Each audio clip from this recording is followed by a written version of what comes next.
नमस्कार। आज हम बात करेंगे इज़राइल और फ़िलिस्तीन के कॉन्फ्लिक्ट की।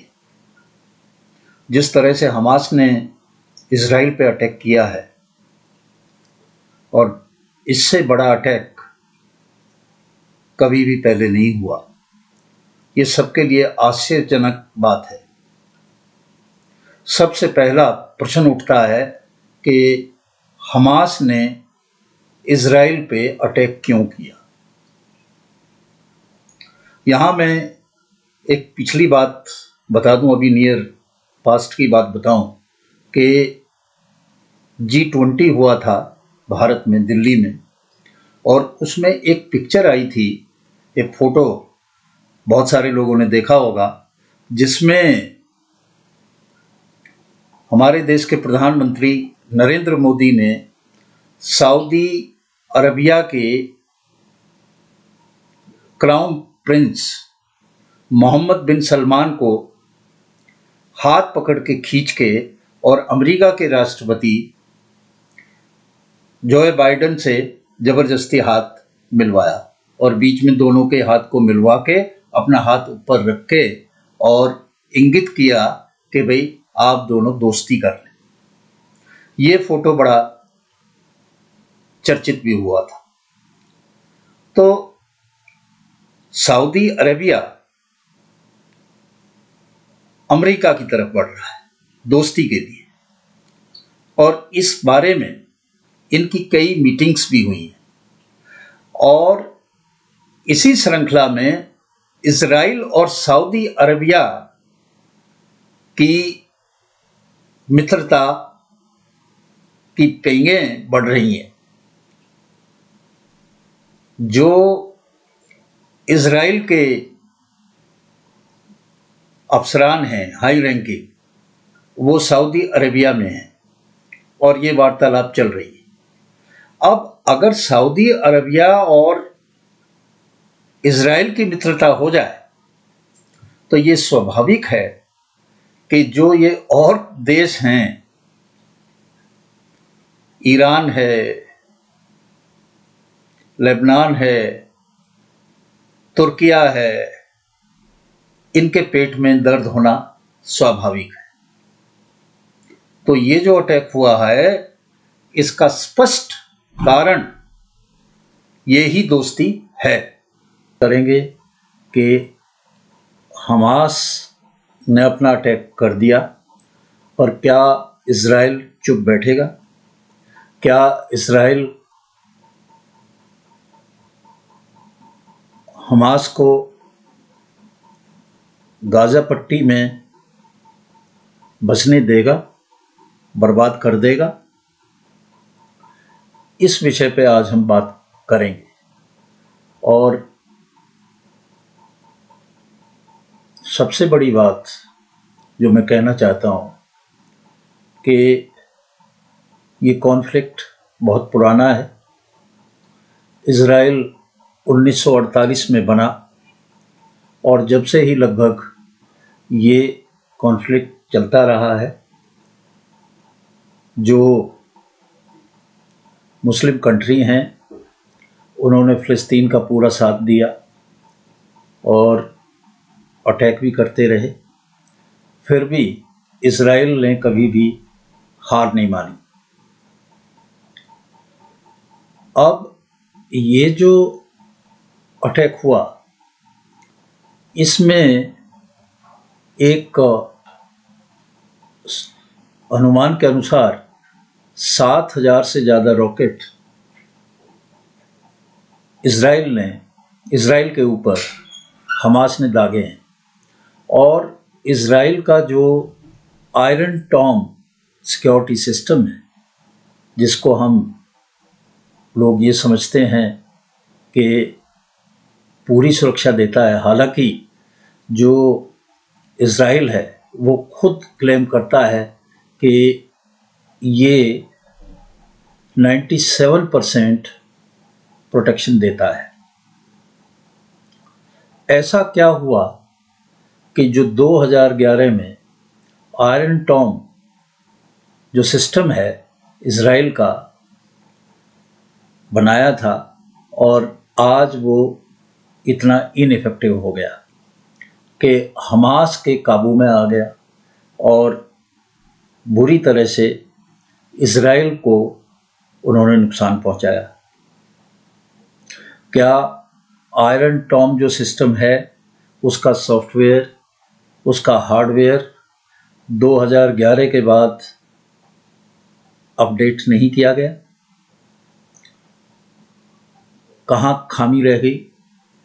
मोसाद जो विश्व की बेस्ट इंटेलिजेंस एजेंसी मानी जाती है इज़राइल की, उसको कानो कान खबर नहीं हुआ कि कब हमास ने तैयारी की और तीनों तरफ से इज़राइल पे अटैक कर दिया।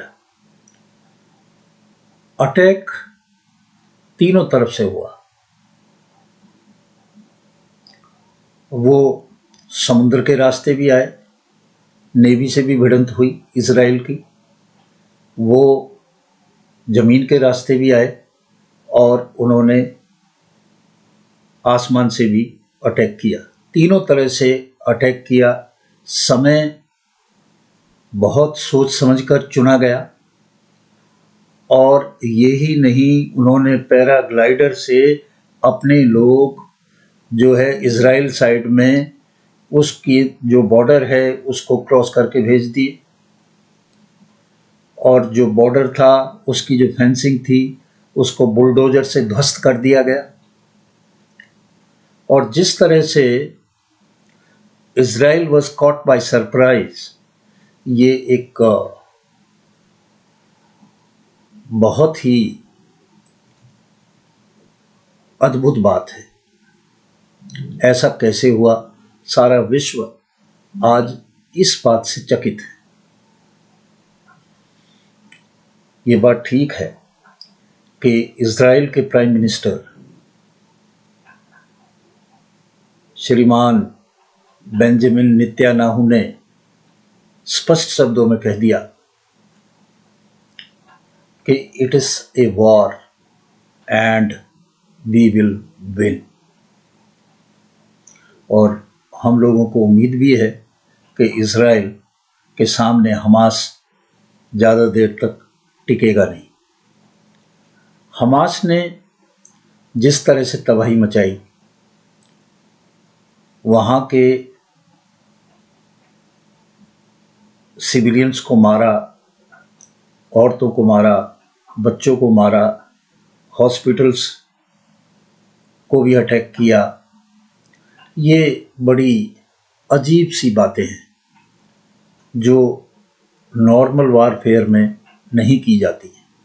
परंतु हमास अपनी सीमा से बाहर आकर ये सब कर गया। यहाँ तक की बात है कि एक महिला को निर्वस्त्र घुमाया गया, उसकी वीडियो बनाई गई, उसको दिखाया गया। इतना अमानवीय व्यवहार करके हमास ने अपने खिलाफ बोलने वालों की संख्या बढ़ाई है और जो अब इज़राइल अटैक कर रहा है गाज़ा पट्टी पर, हमास के ठिकानों पर, उसको सही साबित करने का रास्ता खोल दिया है। कल से इज़राइल ने गाज़ा पट्टी में हमास के 20 ठिकानों पर अटैक किया है और रॉकेट दागे हैं। और जो गाज़ा पट्टी की सबसे ऊंची इमारत है जिसको हमास का हेडक्वार्टर कहते हैं, उसको पूर्ण रूप से ध्वस्त कर दिया है। तो और जिस तरह से नेतन्याहू ने कहा है कि हम गाज़ा पट्टी में इनको इस लायक नहीं छोड़ेंगे कि वहाँ पे बस जाएं। तो इसमें भी कोई दो राय नहीं है। और इज़राइल को वेस्टर्न वर्ल्ड का समर्थन भी मिल रहा है। अमेरिका ने इज़राइल को तुरंत वित्तीय सहायता देने का ऐलान किया है। उधर हमास के बुलावे पे लेबनान ने भी नॉर्थ इज़राइल में रॉकेट दागे हैं। ये चीज़ें बढ़ रही हैं। इसमें किस हद तक हम जाएंगे ये देखने की बात है। अभी जो विषय है उसको अगर हम थोड़ा सा देखें बैकग्राउंड में जाके, तो हम पाएंगे कि इज़राइल के साथ फ़लस्तीन के दो हिस्से जुड़े हुए हैं। एक गाज़ा पट्टी है जिसकी आबादी तकरीबन 20 लाख है, जो तकरीबन 35 स्क्वायर किलोमीटर का एरिया है, ज़्यादा बड़ा एरिया है नहीं। और यहाँ पे जो लोग हैं 80% लोग बेरोजगार हैं। दूसरा जो एरिया है फ़लस्तीन का, उसको वेस्ट बैंक कहते हैं। और वेस्ट बैंक में जो है फतेह करके पॉलिटिकल पार्टी है, उसका राज चलता है और वो इस तरह की लड़ाई में भाग नहीं लेते हैं। ये हमास है जो गाज़ा पट्टी से इस तरह की कार्रवाई करता रहता है। इसमें हमास के सपोर्टर कौन है? बिना फंडिंग के ये चल नहीं सकता। हमास के दो बड़े सपोर्टर हैं, सहयोगी हैं, जो हथियार भी देते हैं और वित्तीय सहायता भी देते हैं। एक है ईरान और दूसरा है लेबनान। और लेबनान के पास कुछ इतने संसाधन नहीं हैं, तो कतर है जो इनको मुख्य रूप से ये हथियार और इसके पैसे देता है। ईरान ने गाज़ा पट्टी में रॉकेट लगाने की फैक्ट्री के लिए भी बहुत सहयोग दिया। और आज ये हमास गाज़ा पट्टी में अपनी फैक्ट्री में इतने सोफिस्टिकेटेड तो नहीं है, थोड़ी दूरी के रॉकेट बना रहा है। और इस अटैक में जो 7000 के करीब रॉकेट का इस्तेमाल हुआ, वो सारे रॉकेट लगभग उसी फैक्ट्री के बनाए हुए हैं। दूसरी तरफ अगर हम इज़राइल को देखें, इज़राइल के रॉकेट जो हैं वो बहुत ही सोफिस्टिकेटेड हैं और उनकी कॉस्ट ज़्यादा है। जब इज़राइल के आयरन टॉम सिक्योरिटी सिस्टम पे 7000 रॉकेट से अटैक किया, तो इज़राइल का आयरन टॉम सिस्टम इनइफेक्टिव हो गया, क्योंकि वो इतनी मात्रा में रॉकेट्स का लोड ले नहीं सकता था।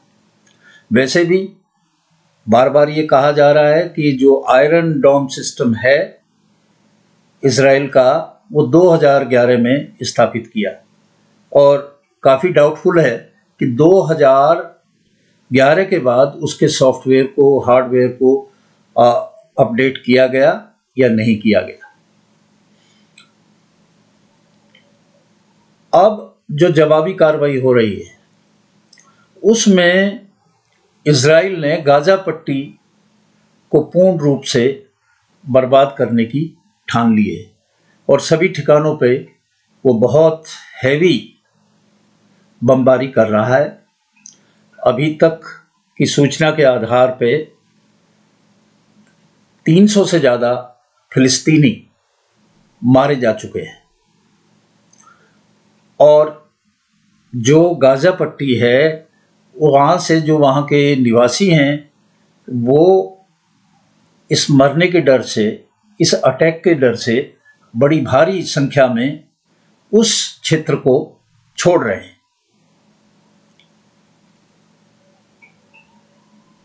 अब सवाल उठता है कि भारत का इसमें क्या रोल है।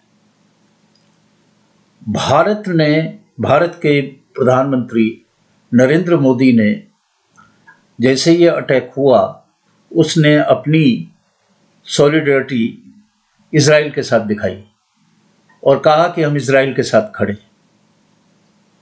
और प्रधानमंत्री नरेंद्र मोदी ने इस अटैक को, हमास का जो अटैक है उसको कंडम किया है।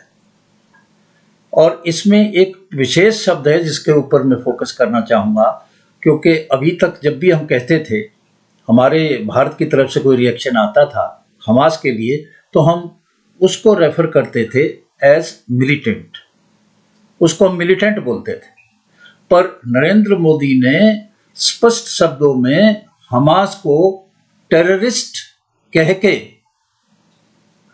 रेफर किया है। ये बड़ी बात है, ये एक पैराडाइम शिफ्ट है भारत की पॉलिसी में इजराइल की तरफ। दूसरी बात, भारत इजराइल का 7वां बड़ा ट्रेडिंग पार्टनर है और इजराइल भारत का 3रा बड़ा डिफेंस इक्विपमेंट का सप्लायर है। तो जिस तरह का भारत और इजराइल की मित्रता है उसमें भारत का ये एक्शन बिल्कुल सही बनता है और ये समय है जिस पे उन्होंने उचित कार्रवाई करते हुए अपना रिएक्शन दिया।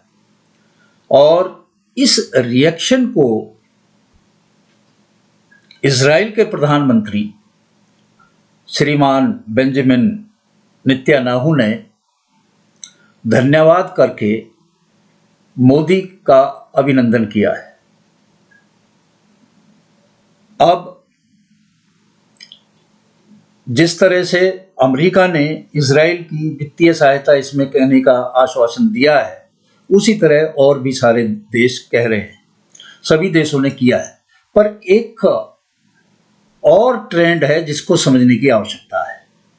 वो ट्रेंड है, जैसे यूके में जब हमास ने इजराइल पे अटैक किया और इतनी कैजुअलिटी हुई, तो वहाँ के मुस्लिम लोगों ने बाहर गली में आके इस चीज़ को सेलिब्रेट किया, जो एकदम गलत ट्रेंड है। यूके को ऐसे लोगों के ऊपर अंकुश लगाने की आवश्यकता है। अगर ये अंकुश नहीं लगा तो आने वाले समय में ये लोग इंग्लैंड के लिए भी समस्या बनाएंगे। ये भी सोचने की आवश्यकता है। अब जिस तरह का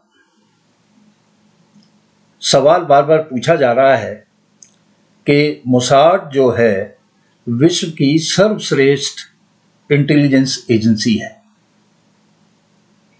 वो कहाँ सोती रह गई। हमास ने इतने बड़े पैमाने पे तैयारी की, उसने तीनों तरफ से, जल से, तल से, थल से, नभ से, तीनों तरफ से आक्रमण किया, तो कहाँ थी इसकी इंटेलिजेंस एजेंसी। ये विषय अनुसंधान का विषय है, इस पर अभी काम करने की आवश्यकता है, क्योंकि मोसाद के अलावा जो वहाँ की आर्मी है उसकी भी इंटेलिजेंस विंग है। उसने क्या किया, और ये सर्वविदित है कि इजराइल अपने दुश्मनों को कभी नहीं छोड़ता। हमारे पास 1972 का जो जर्मन में म्यूनिख में ओलंपिक हुआ उसका उदाहरण है। उसमें ब्लैक सितंबर जो टेररिस्ट ग्रुप था फिलिस्तीनीज का, उन्होंने अटैक किया और जो स्पोर्ट्समैन थे इजराइल के मार दिए, 8-9 को बंदी बना लिया, जिनको बाद में उन्होंने मारा। तो जो भी लोग ब्लैक सितंबर के थे उनको छोड़ा नहीं गया। उस वक्त इजराइल की प्रधानमंत्री थी गोल्डा मायर, और गोल्डा मायर ने मोसाद को फ्री हैंड दिया था कि कहीं भी किसी भी देश में ये लोग मिलें उनको छोड़ना नहीं है। और उन्होंने 12 साल तक भी पीछा किया और कोई कहीं चला गया उसको वहीं पे मारा। मोसाद का एक तरीका है अपने दुश्मन को खत्म करने का। उसकी 5 टीमें होती हैं। एक टीम होती है कि जो शहर में जाएगी, जाके प्रोफाइल बनाएगी, जिसको भी जो भी उनका टारगेटेड इंसान है जिसको मारना चाहते हैं कि वो कब आता है, कब जाता है, कहाँ जाता है, बार में जाता है, रेस्टोरेंट में जाता है, क्या उसका रूटीन है, पूरा प्रोफाइल एक टीम एडवांस में जाके उसके पीछे बनाएगी। दूसरी जो टीम है वो लॉजिस्टिक्स अरेंज करती है, कार है, होटल है, प्लेन है, उन सब चीज़ों को जो टीम आएगी। और तीसरी टीम जो है वो कम्युनिकेशन को देखती है, जो इसकी सारी टीमें हैं उनके बीच में इफेक्टिव कम्युनिकेशन कैसे हो, इसको देखती है। चौथी टीम, जब ये 3 काम हो जाते हैं तो चौथी टीम हिट टीम है, वो सीधी आती है, उसका टारगेट सीधा होता है, वो उसको हिट किया और वो जो टीम है तुरंत चली जाती है। उस टीम के ऑपरेशन से पहले जो प्रोफाइल वाली टीम है वो चली जाती है, पीछे रह जाती है लॉजिस्टिक्स। और एक टीम होती है 5वीं टीम जो हिट टीम के साथ आती है और जिसका काम है कि हिट टीम को कवर दे, किसी भी तरह से कोई हिट टीम के ऊपर अटैक ना करे। अब कोई उसकी सुरक्षा के लिए फिर ये सारी टीमें चली जाती हैं। लॉजिस्टिक टीम बाद तक रहती है जिससे किसी को शक ना हो, और फिर जैसे जैसे लॉजिस्टिक किसी से किराए पे कार ली है, होटल है, ये है, वो है, उनको कर करा के जब वो जाते हैं, तो इनका बड़ा कैलकुलेटेड मूव है। भारत के भी प्रधानमंत्री पहली बार इजराइल गए, इससे पहले कोई भी प्रधानमंत्री इजराइल नहीं गया। उसके साथ में हमारे अधिकारी भी गए, अजित डोवल भी गए जो एनएसए हैं भारत के, और बताते हैं कि रॉ और मोसाद के बीच में पैक्ट हुआ। रॉ की ट्रेनिंग कैसी हो, किस तरह से एक्शन लिया जाए, और अभी पिछले दिनों जिस तरह की किलिंग्स हो रही हैं विदेशों में, जो भारत के दुश्मन हैं, टेररिस्ट हैं, उसमें भी इसी तरह का रॉ का हाथ बताया जा रहा है। तो ये सारी बातें हैं। अंत में मैं एक बात कहूँगा कि हमास ने ऑल आउट ऑपरेशन किया, परंतु इजराइल एक ऐसा देश है कि जो ऐसे समय पे बहुत सख्ती से रिटेलिएट करता है, और उसकी सॉलिडरिटी, उसकी स्ट्रेंथ उसके लोगों में है। अभी जो पिछले प्रधानमंत्री थे, जैसे ही अटैक हुआ वो सेना में आके भर्ती हो गए। पुराने जो प्रधानमंत्री हैं नेतन्याहू से पहले, वो सेना में आके लड़ रहे हैं। इसी तरह से जैसे अपील की इजराइल के प्रधानमंत्री ने कि भाई सब आ जाओ और सब लड़ो, तो सबने जो जहां था इजराइल का वो वहीं से लड़ रहा है। ये स्ट्रेंथ किसी भी देश में नहीं देखी जाती। इजराइल विश्व का नंबर 1 फाइटिंग देश है, और जिस तरह से खबरें आ रही हैं और हमास को जिस तरह से अटैक कर रहा है, हमास को बर्बाद कर देगा। हमास को किसी लोक में नहीं छोड़ेगा, गाजा पट्टी को छोड़ेगा नहीं।